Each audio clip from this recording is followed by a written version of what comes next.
ആകെ പടച്ചോന്റെ ആദ്യമുത്തായ ആദരവായ റസൂലുള്ളാഹ് ആരാധനയ്ക്കർഹനേകനാണെന്ന് സന്ദേശം നൽകിയ നൂറുള്ളാഹ് മാനവർക്കായിന്ന് നിർവഴി കാട്ടിയ മക്കത്തുദിത്ത ഹബീബുള്ളാഹ് മംഗകൾ കുത്തമിയ ആമിന ബീവി പെറ്റ മുഹമ്മദ് സ്വല്ലല്ലാഹ് ആകെ പടച്ചോന്റെ ആദ്യമുത്തായ ആദരവായ റസൂലുള്ളാഹ് ആരാധനയ്ക്കർഹനേകനാണെന്ന് സന്ദേശം നൽകിയ നൂറുള്ളാഹ്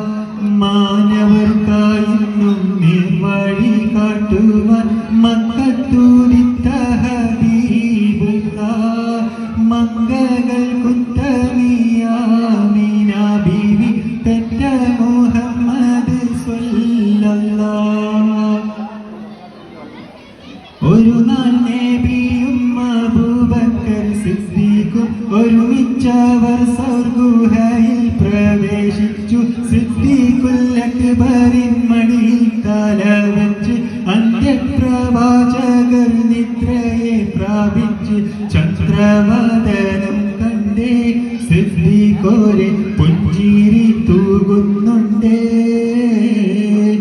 പുഞ്ചിരി തൂകുന്നു ചുറ്റിലും നോക്കുന്നു ഓതും പഴുതു മടക്കുന്നു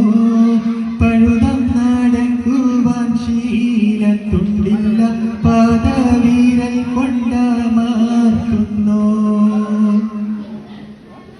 മുത്ത് റസൂലുള്ളാഹ് സുഖമായുറങ്ങുന്നു മുഖം കണ്ട് സിദ്ദീഖ് സന്തുഷ്ടരാകുന്നു മൂർഖൻ പാമ്പൊന്നുടൻ കാലിൽ കടിക്കുന്നു മൂർച്ഛിച്ച വേദന സിദ്ദീഖിലേറുന്നു നബിയെ ഉണർത്തിയില്ല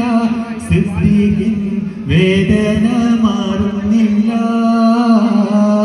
പൊട്ടിയൊഴുകിയ കണ്ണുനീർ തുള്ളികൾ പെട്ടെന്ന് മുത്ത് റസൂലിന്റെ വട്ടമുഖത്തൽപ്പം തട്ടിയ നേരത്ത് ഞെട്ടിയുണർന്നെന്ന് നോക്കുന്നേ എന്താ സിദ്ദീഖോരെ നിങ്ങൾ കരയുന്നു എന്ത് പീഡഞ്ഞെന്ന് ചൊല്ലുവിൻ പെട്ടെന്ന് എന്റെ മനതാരിൽ വേദന തങ്ങുന്നു എല്ലാം പറഞ്ഞ അബൂബക്കർ നബിയോട് ഉമിനീർ പുരട്ടി നബി സിദ്ദീഖിൻ ഉഗ്രവിഷമിറക്കി ആകെ പടച്ചോന്റെ ആദ്യമുത്തായ ആദരവായ റസൂലുള്ളാഹ് ആരാധനയ്ക്കർഹനേകനാണെന്ന് സന്ദേശം നൽകിയ നൂറുള്ളാഹ് മാനവർക്കായിന്ന് നിർവഴി കാട്ടുവാൻ മക്കത്തുദിത്ത ഹബീബ്